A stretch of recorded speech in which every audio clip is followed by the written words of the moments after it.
ज़ियान बाग में तितलियों के पीछे भाग रहा था। वो हंस रहा था। आसमान से एक सुनहरा पंख उसके हाथ में आ गया। पंख चमक रहा था, रंग बदलते जैसे रेनबो हो।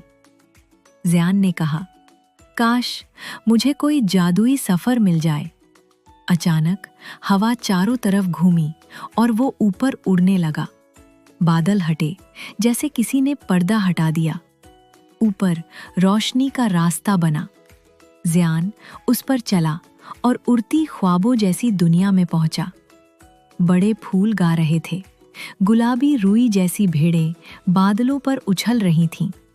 एक नाचती केतली ने उसे चमकता नींबू शरबत दिया। एक हंसती किताब ने पन्ने पलटे और लतीफ़े सुनाए। आसमान में रंग बिरंगी सीढ़ियां थीं। ज़ियान एक सीढ़ी से फिसलकर जेली बीन घास पर गिरा।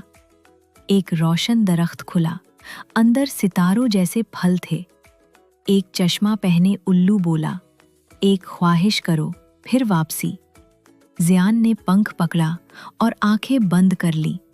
रोशनी आई और वो उड़ने लगा। बादलों ने उसे ऐसे लपेटा जैसे माँ बच्चे को गले लगाए। ज़ियान अपने कमरे में बिस्तर पर उतर आया। पंख अब भी तकिए पर चमक रहा था।